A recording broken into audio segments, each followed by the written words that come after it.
이 시간 추수 때가 이르렀음이라는 제목으로 말씀을 전하겠습니다. 농부는 잘 일군 밭에 씨를 뿌립니다. 잘 일군 밭에 씨를 뿌린다는 것은 한 해의 농사에 있어서 풍작을 이루기 위해서 긴 겨울을 지난 그 묵은 땅을 농부는 열심히 일구는 겁니다. 그리고 일궈진 그 땅에 이제 씨를 뿌립니다. 밭에 뿌려진 그 씨가 뿌리를 내리고 줄기가 자라 열매 맺을 수 있도록 농부는 최선을 다해 경작합니다. 당장 열매가 맺어졌다고 해서 추수하지 않습니다. 그 맺어진 열매가 무르익었을 때 추수함으로써 결실을 거두게 됩니다. 이것이 바로 한 해 동안 농부가 살아가는 삶의 모습이라 할 수 있습니다. 특별히 우리나라는 1년에 2번 추수합니다. 봄에는 보리를 추수하고 또 가을에는 벼를 추수합니다. 봄에 무르익은 보리를 한번 생각해 보십시오. 가을에 황금 물결을 이루고 있는 벼를 한번 생각해 보십시오. 둘 다 풍성한 추수의 때가 왔음을 우리에게 보여줍니다. 무르익은 보리와 벼를 바라보는 또 그 농부의 얼굴을 한번 떠올려 보십시오. 어떤 표정을 짓고 있겠습니까? 풍작을 이루었을 때 황금 물결을 이루고 있는 벼와 또는 보리를 보고 있을 때 그 농부의 얼굴은 어떻겠습니까? 그리고 추수했을 때에 풍성하게 거둬들이는 그 곡식을 바라보는 농부의 얼굴은 어떻겠습니까? 그동안 수고하고 노력한 결실을 거두는 농부의 마음에 행복이 가득할 것이고 그 행복한 그 마음이 농부의 얼굴에 고스란히 다 묻어 나올 것입니다. 그런데 이와 달리 때로는 자연재해와 같은 예상하지 못한 일이 일어남으로써 흉작이 들 때가 있습니다. 가뭄이 들어서 풍성한 열매를 맺지 못할 때가 있고 농사를 열심히 잘 짓고 있는 중에 태풍이 불어닥쳐 그 농사를 다 버리게 되는 그러한 일들을 겪게 됩니다. 그러한 예기치 못한 자연재해로 인하여서 지금까지 수고하며 노력했던 그 모든 농작물을 쓸 수 없게 됐을 때, 다시 말해 결실하지 못하게 되었을 때 그때 농부의 심정은 어떻겠습니까? 한 해 동안 수고한 모든 것이 허사로 돌아간 그 상황을 보면서 농부는 낙심하지 않겠습니까? 그 마음에 극심한 고통이 찾아오지 않겠습니까? 아마 이루 말할 수 없는 좌절과 낙심과 그런 마음의 아픔들이 있을 것입니다. 하지만 농부는 다시 자신의 밭으로 가서 그 밭을 일굽니다. 그리고 다시 그 밭에 씨를 뿌립니다. 그리고 그 씨가 싹을 틔우고 줄기가 자라날 때 열심히 경작하여서 또 한 해의 열매를 맺고 결실을 거두기 위해 수고하고 헌신합니다. 왜 농부는 이와 같이 계속해서 반복적으로 끊임없이 밭을 일구고 씨를 뿌리며 경작합니까? 올 한 해 예기치 못한 자연재해로 인해 흉작이 들었다 할지라도 그 흉작이 영원하지 않음을 알기 때문입니다. 올 한 해 농사가 망쳤다고 해서 그 망친 것이 영원하지 않기 때문입니다. 다시 내가 밭을 일구고 씨를 뿌리며 경작할 때에, 수고하고 헌신할 때에 반드시 풍작하게 된다는 것을 농부는 알기 때문입니다. 그렇기 때문에 오늘의 흉작으로 인하여서 낙심하기보다, 좌절하기보다 오히려 내일에 있을 풍작을 위해 다시 밭을 일구고 씨를 뿌리며 경작하는 사람, 그가 바로 농부인 것입니다.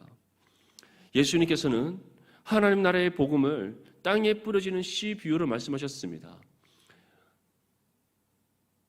특별히 예수님께서는 사람을 통해 씨가 뿌려질 때에 4가지 땅에 씨가 뿌려진다. 농부가 씨를 뿌릴 때에 길가나 돌밭이나 가시떨기나 또는 좋은 땅, 이 4가지 땅에 씨가 뿌려지게 됨을 우리에게 말씀하셨습니다. 길가에 뿌려진 씨는 새가 와서 먹어버립니다. 돌밭에 뿌려진 씨는 흙이 얕기 때문에 땅이 깊지 않아 뿌리가 말라 죽어버립니다. 가시떨기에 뿌려진 씨는 가시 기운에 막혀 더 이상 자라지 못하고 또 말라 죽어버립니다. 오직 좋은 땅에 뿌려진 씨만이 열매를 맺게 됨을 주님께서 우리에게 말씀하셨습니다. 이 특별히 길가와 돌밭과 가시떨기 이 세 가지 땅이 결실하지 못하는 이유에 대해 예수님께서는 다음과 같이 말씀하셨습니다. 마가복음 4장 15절에서 19절 말씀에 말씀이 길가에 뿌려졌다는 것은 이들을 가리킴이니 그 말씀을 들었을 때 사탄이 즉시 와서 그들에게 뿌려진 말씀을 빼앗는 것이요 또 이와 같이 돌밭에 뿌려졌다는 것은 이들을 가리킴이니 그 말씀을 들을 때에 즉시 기쁨으로 받으나 그 속에 뿌리가 없어 잠깐 견디다가 말씀으로 인하여 환난이나 박해가 일어나는 때에는 곧 넘어지는 자요 또 어떤 이는 가시떨기에 뿌려진 자니 이들은 말씀을 듣기는 하되 세상의 염려와 재물의 유혹과 기타 욕심이 들어와 말씀을 막아 결실하지 못하게 되는 자요. 길가에 떨어진 씨는 어떤 사람이라고 말씀하고 있습니까? 그 씨가 떨어짐과 동시에 사탄이 즉시 와서 빼앗아 버린다라고 말씀하고 있습니다. 이러한 사람들의 특징은 무엇입니까? 복음을 들으나 그 복음을 강력하게 거부하는 사람, 복음을 대적하는 사람, 복음의 씨를 그들에게 뿌리나 그들 스스로 그 복음을 버려버리는 사람들을 가리킵니다. 우리는 이러한 사람들을 많이 만납니다. 우리가 복음을 전할 때 우리가 전하는 복음을 들으려고 하는 사람들이 많습니까? 아니면 우리가 복음을 전하려 할 때 그 복음을 들으려 하지 않는 사람이 많습니까? 열의 9명은 우리가 복음을 전하려 할 때 그 복음을 들으려 하지 않습니다. 우리가 잠깐이라도 시간을 내어서 우리가 지금 전하려고 하는 이 복음을 한번 들어봐 주십시오라고 요청함에도 불구하고 그들은 들으려고 생각조차 하지 않은 채 강력하게 우리의 손길을 뿌리치고 떠나버립니다. 그러한 사람들이 바로 길가에 떨어진 씨와 같은 사람이다라고 우리에게 말씀하고 있습니다. 돌밭에 뿌려진 씨는 어떻습니까? 그들은 복음으로 인해 환난과 박해를 받을 때 즉시 복음을 떠나버린 사람입니다. 복음을 떠난다는 것은 다시 말해 옛 죄의 삶으로 돌아가는 사람, 하나님을 떠나버린 사람, 더 이상 신앙의 삶을 살아가지 않는 그 사람들을 가리킵니다. 왜 이들이 그렇다면 복음으로 인해 환난과 박해를 받을 때 복음을 떠나버리는가? 그들에게 믿음이 없기 때문입니다. 땅이 얕아 뿌리가 내리지 못하고 말라 죽어버려 있기 때문입니다. 우리의 눈에 보기에는 믿음의 뿌리가 내리는 것처럼 보이지 모르나 실상은 그 뿌리가 말라 죽어 있는 상태였다는 것을 우리에게 말씀하고 있는 겁니다. 마지막으로 가시떨기에 뿌려진 씨를 어떻다라고 말씀하고 있습니까? 그들은 거짓된 사람들입니다. 경건의 모양은 있으나 열매 맺지 못하는 사람, 하나님을 믿고 섬기는 것처럼 보이나 실제적으로는 그들은 육신의 배부름을 쫓고 있고 세상의 탐욕에 빠져 있는 사람입니다. 세상의 헛된 영광을 추구하는 사람이고 세속에 물들어 있으며 세상의 가치관을 가지고 살아가는 사람입니다. 우리와 같은 예배 자리에서 함께 예배를 드리고 있으나 우리와 같은 말씀을 보고 우리와 같이 기도하고 우리와 같이 찬송을 부르며 우리와 같은 신앙의 모습을 띠고 살아가고 있으나 그들은 세상의 재물의 마음이 빠져 있고 세상의 욕심의 생각이 세상의 욕심의 모든 생각과 마음이 빼앗겨 있으며 오직 이 땅의 소망을 두고 살아가고 있는 거짓된 사람입니다. 하나님을 섬긴다 말하면서 실제적으로 사람을 섬기지 않고 헛된 세상을 섬기는 거짓된 사람, 바로 그러한 사람이 가시떨기에 뿌려진 씨와 같은 사람이다라고 우리에게 말씀하고 있습니다. 예수님께서 이 말씀을 우리에게 전하시는 이유가 무엇입니까? 우리가 씨를 뿌리나 하나님께서 농부가 씨를 뿌림에도 불구하고 길가와 돌밭과 가시떨기에 떨어진 씨가 더 많듯이 우리가 복음을 전하나 실제적으로는 결실하지 못하는 땅에 떨어진 씨가 많다는 사실을 우리에게 알리시기 위해서입니다. 하지만 우리가 실망하지 않을 수 있는 이유가 무엇입니까? 바로 우리가 뿌린 씨가 반드시 좋은 땅에 떨어지게 될 것이기 때문입니다. 가시떨기, 돌밭, 길가 이 세 가지 땅은 하나님의 구원과 상관없습니다. 하나님께서 예배하시지 않은 땅입니다. 처음부터 그들에게는 구원이 예배되지 않았으며 하나님께 속하지 않은 사람들입니다. 하지만 하나님께서는 예비하신 좋은 땅이 반드시 있음을 우리에게 말씀하셨고 우리가 씨를 뿌렸을 때에 반드시 우리가 뿌린 씨 중에 하나님께서 예배하신 그 좋은 땅에 씨가 뿌려 떨어지게 될 것임을 우리에게 약속하고 있습니다.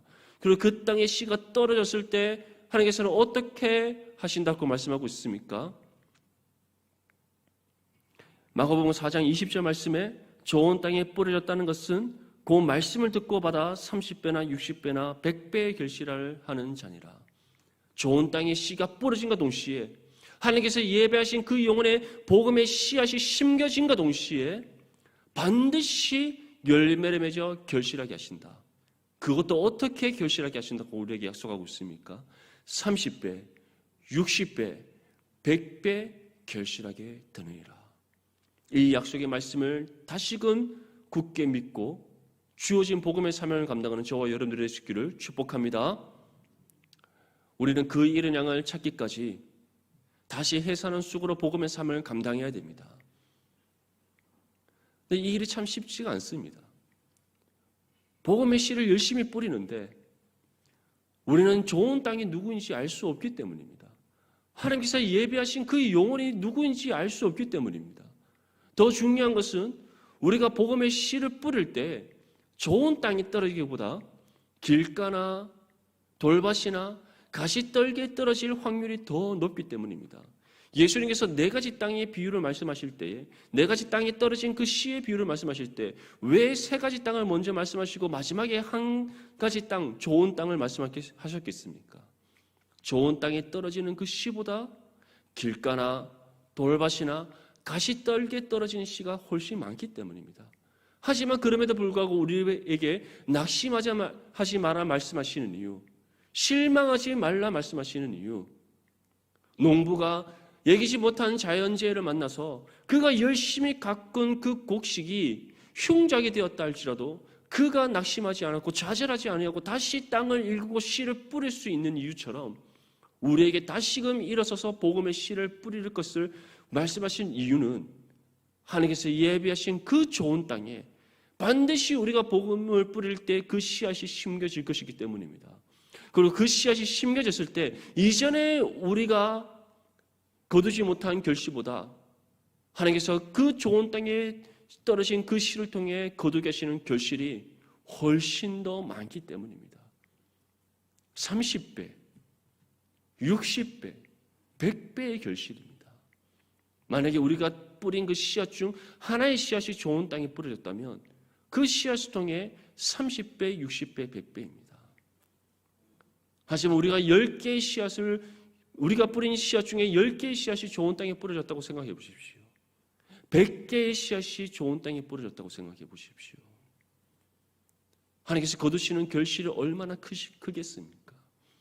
그렇기 때문에 우리는 우리가 뿌린 그 복음의 씨앗 가운데 길가에 뿌려졌다고 해서 돌밭에 떨어졌다고 해서 가시떨기에 떨어졌다고 해서 낙심하거나 좌절해서는 안 됩니다.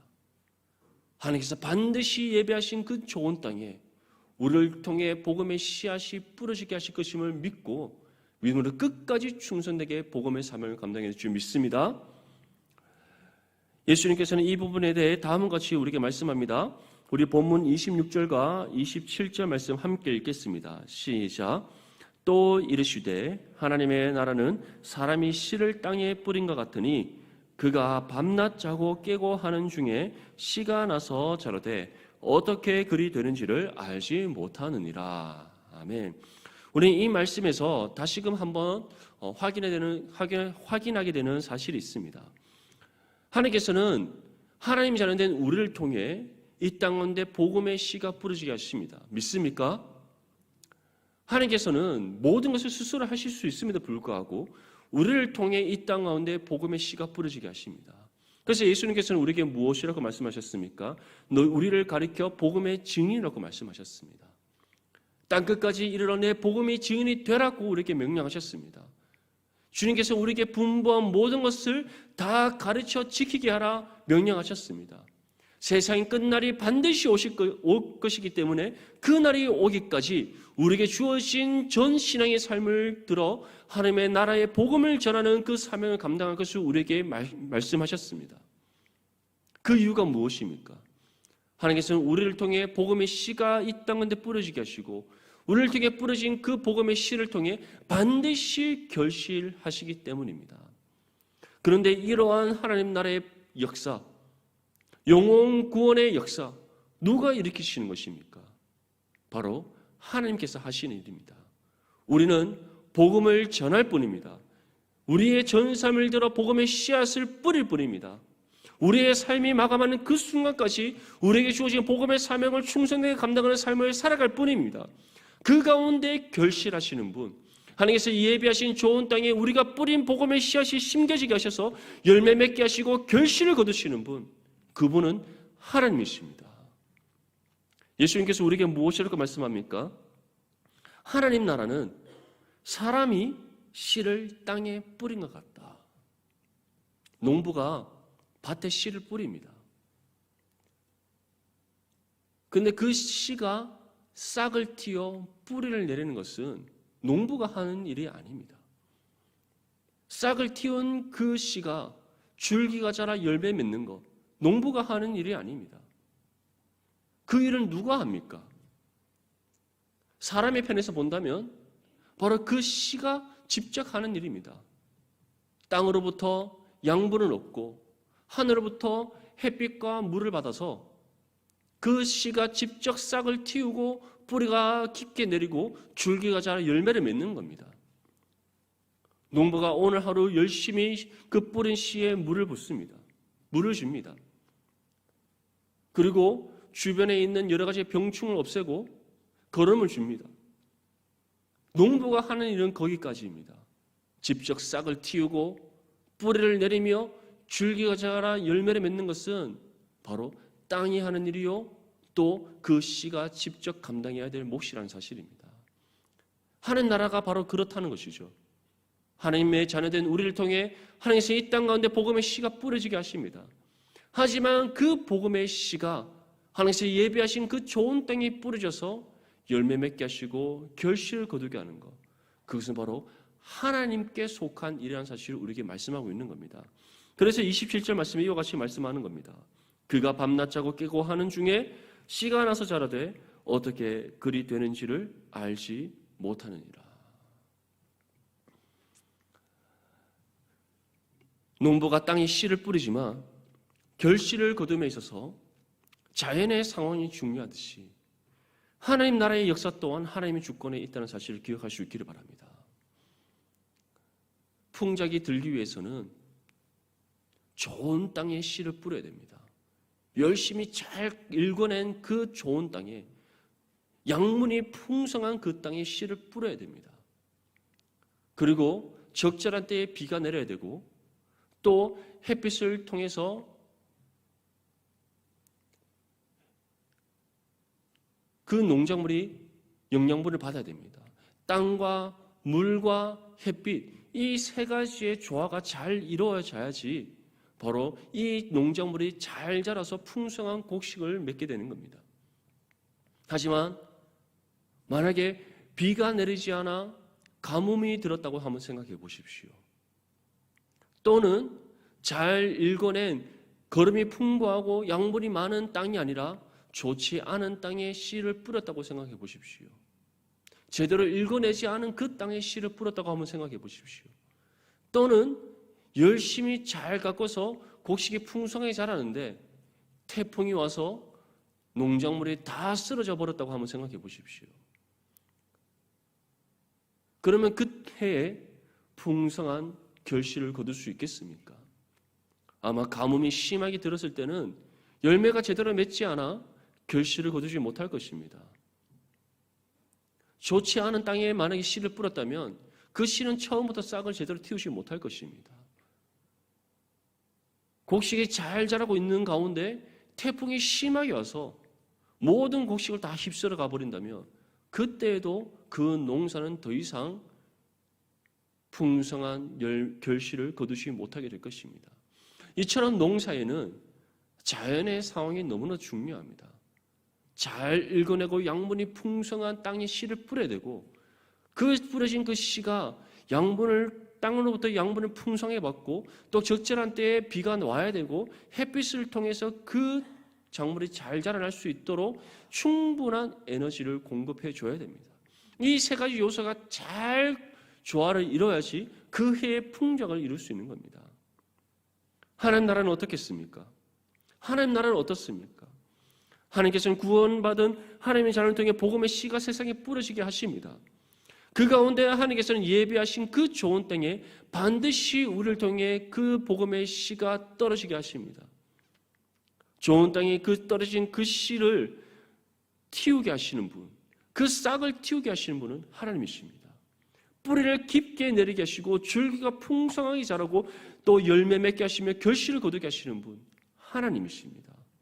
농작물이 풍성하게 자라고 풍성한 열매와 결실을 거두는 데 있어서 자연의 상황이 너무나 중요하듯이 우리를 통해 그 뿌려진 그 복음의 씨가 하나님께서 예배하신 좋은 땅에 뿌려서 풍성한 열매를 맺어 결실을 거두게 하는 것 또한 하나님의 주권적인 사역이라는 사실을 다시 한 번 더 기억할 수 있기를 바랍니다. 그런데 우리는 때론 이러한 하나님의 사역에 침해할 때가 있습니다. 복음의 씨를 뿌렸음에도 불구하고 우리가 어떠한 열매와 결실을 거두기 위해 지나치게 간섭을 할 때가 있다는 겁니다. 사랑하는 성도 여러분, 우리의 모습 중에 그런 모습은 없습니까? 내가 원하는 모습대로 내가 전도한 그 사람이 성장하지 않는다고 해서 내가 바라는 만큼 그 사람의 신앙이 성장하지 않는다고 해서 실망하고 또 지나치게 그 사람의 삶에 간섭하는 우리의 모습을 보지는 않습니까? 분명히 기억하십시오.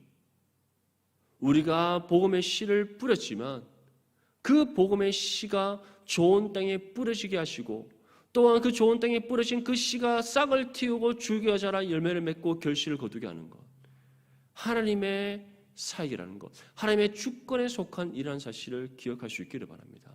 그렇기 때문에 우리는 상대방의 신앙에 대해서, 상대방의 경건의 모습에 대해서, 그 신앙의 삶에 대해서 평가해서는 안 되는 겁니다. 오히려 우리는 그 한 영혼을 위해 기도해 줄 수 있어야 됩니다. 그리고 그 영혼을 위해서 하나님 앞에 더욱더 바른 신앙의 모습으로 자라날 수 있도록 우리가 때로는 말씀으로 권면할 수는 있지만 지나치게 그 삶의 간섭에서는 안 되는 겁니다. 오히려 하나님의 그 섭리하심의 은혜 가운데 그 한 영혼이 바르게 자라 열매를 맺어 결실할 수 있도록 우리가 기도하고 또 그 영혼을 위해 우리가 하나님 앞에 간구하는 것을 그치지 않고 말씀으로 권면하는 것, 우리는 거기까지 우리에게 주어진 일이라는 것 다시 한번 더 기억할 수 있기를 바랍니다. 예수님께서는 이에 대해 겨자씨 비유로 다음과 같이 설명합니다. 마태복음 13장 31절에서 32절 말씀에 또 비유를 들어 이르시되 천국은 마치 사람이 자기 밭에 갖다 심은 겨자씨 한 알 같으니 이는 모든 씨보다 작은 것이로되 자란 후에는 풀보다 커서 나무가 되매 공중의 새들이 와서 그 가지에 깃들이느니라. 겨자씨는 모든 씨보다 작은 씨입니다. 실제로 겨자씨가 얼마나 작습니까? 조사보다 더 작은 크기의 씨입니다. 근데 그 씨가 땅에 떨어져서 이제 싹을 틔우고 줄기가 자라 풍성하게 커졌을 때 어떻게 된다고 우리에게 말씀하고 있습니까? 풀보다 커서 나무가 된다. 공중의 새들이 와서 그 가지에 깃들일 정도로 큰 나무가 된다. 아주 작은 씨앗에 불과한 그 겨자씨가 싹을 틔워서 장성하게 자랐을 때는 그 어떤 풀보다 큰 나무가 된다. 그런데 이 일을 누가 감당하신다고 우리에게 말씀하고 있습니까? 하나님께서 하신다라고 우리에게 분명히 말씀하고 있습니다. 우리가 하는 일이 아닙니다. 우리가 지나치게 간섭하고 지나치게 평가하고 지나치게 판단하게 될 때 오히려 그 한 영혼을 실족하게 할 수 있다는 사실을 기억할 수 있기를 바랍니다. 오히려 우리는 사랑으로 그 한 영혼을 품고 말씀으로 바르게 권면하며 그 영혼을 위해 기도해 줘야 되는 겁니다. 그 영혼이 풍성하게 자라 열매를 맺고 결실을 거두게 하시는 분 하나님이십니다. 또는 그 영혼이 길가에 떨어진 씨 또는 돌밭에 떨어진 씨, 가시떨기에 떨어진 씨라는 사실을 또 증명하게 하시는 이 또한 하나님이십니다. 왜냐하면 그 구원의 역사가 하나님의 주권에 속한 일이고 하나님 나라의 모든 역사가 하나님의 그 계획 하심과 뜻 가운데 이끌어 가시는 하나님의 역사이기 때문입니다. 사랑하는 우리 성도 여러분, 우리에게 주어진 사명은 복음의 씨를 뿌리는 겁니다. 그리고 우리와 함께 한 몸이라는 지체를 내 몸과 같이 사랑하는 겁니다. 그 연약한 성도를 말씀으로 권면하고 또 사랑으로 돌보며 또 그들을 위해 기도하는 겁니다. 최종적인 모든 결실을 거두게 하시는 결과는 하나님의 손에 달려 있다는 사실을 잊지 않기를 바랍니다. 우리가 이 사실을 기억하며 한 몸 이런 지체를 우리가 한 몸 이런 지체를 대하고 또는 우리가 복음의 사명을 감당할 때에 우리에게 주어진 역할에 충실하여 하나님 앞에 착하고 충성된 종이나 칭찬받는 그런 믿음의 삶이 될 수가 있는 겁니다. 예수님께서는 다음과 같이 말씀합니다. 본문 28절에서 29절 말씀에 땅이 스스로 열매를 맺되 처음에는 싹이요 다음에는 이삭이요 그 다음에는 이삭의 충실한 곡식이라. 열매가 익으면 낫을 되나니 이는 추수 때가 이르렀습니다. 하나님께서 예비하신 추수 때는 반드시 있습니다. 그 추수 때가 이르기까지 하나님께서 어떻게 하신다고 우리에게 말씀하고 있습니까? 땅이 스스로 열매를 맺되 처음에는 싹이요 다음에는 이삭이요 그 다음에는 이삭의 충실한 곡식이라. 땅이 스스로 열매를 맺는다는 것은 농부가 열심히 가꾸지만 열심히 경작하지만 결국에는 땅이 또는 그 곡식이 스스로 열매 맺게 된다는 겁니다. 우리 또한 마찬가지입니다.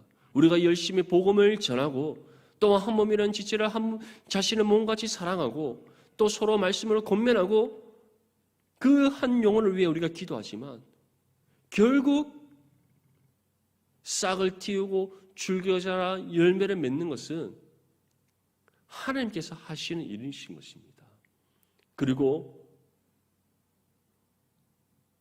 지금 우리가 뿌린 그 씨앗이 길가에 떨어졌는지 돌밭에 떨어졌는지 가시떨기에 떨어졌는지 또는 좋은 땅에 떨어졌는지는 하나님께서 결실을 통해 우리에게 증명하신다는 사실을 분명히 약속하고 있습니다. 사랑하는 성도 여러분, 이 사실을 기억할 수 있기를 바랍니다. 하나님께서 추수하시는 때는 반드시 있습니다. 그 추수하시는 때에 누가 하나님께서 예비하신 좋은 땅에 떨어진 씨인지는 그 추수하시는 때에 드러나게 되어 있습니다. 우리는 그 날을 기대하고 소망하는 그 믿음 가운데 우리에게 주어진 복음의 사명을 끝까지 충성되게 감당해야 될 줄 믿습니다. 지금 우리 눈에 보기에 열매가 보이지 않는다고 해서 실망하는 것이 아니라 하나님의 추수하시는 그때에 우리의 모든 수고와 헌신에 대한 결과를 우리의 눈에 증명해 보이신다는 사실을 믿으며 우리는 주어진 신앙의 삶 가운데 끝까지 주어진 복음의 사명을 감당해야 됩니다. 예수님께서 분명히 말씀합니다. 열매가 익으면 곧 낫을 되나니 이는 추수 때가 이르렀습니다. 이것은 우리의 삶 가운데 하나님께서 거두게 하시는 결실뿐만 아니라 우리가 함께 이루고 있는 신앙 공동체 안에서도 동일하게 주시는 말씀입니다. 누가 좋은 땅인지 누가 돌밭이나 가시떨기에 떨어진 씨와 같은 사람인지 사실 우리는 알 수 없습니다. 하지만 하나님께서는 추수 때에 반드시 이 결과를 나타내 보신다고 말씀하셨습니다. 그래서 예수님께서는 열매로 그들을 알리라고 우리에게 말씀하셨던 겁니다. 주님께서 주신 이 말씀을 우리 다시 한번 더 기억하면서 결단할 수 있기를 바랍니다.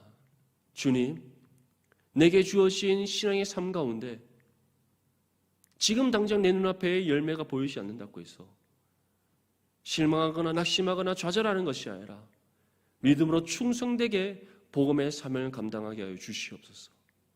또 이와 같이 기도할 수 있기를 바랍니다.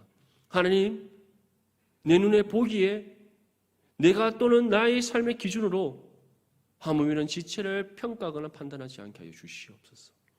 하나님께서 결실하는 그때에 누가 좋은 땅에 떨어진 씨인지 또는 가시떨기나 돌밭에 떨어진 씨인지 구별되게 하실 것임을 믿으며 나에게 주어진 신앙의 삶을 충성되게 살아가는 하나님 자녀 되게 하여 주시옵소서. 결단하시고 오늘 시간 우리가 결단한 바대로 살아감으로써 먼저는 하나님 나라를 이뤄가는 일에 교육에 쓰임받는 저와 여러분들의 삶이 될 수 있기를 바랍니다. 또한 하나님 앞에 착하고 충성된 종이라 칭찬받으며 하나님 보시기에 마음이 아파한 진정한 겸손한 믿음의 삶을 살아가는 저와 여러분들의 삶이 될 수 있기를 주님의 이름으로 축복합니다.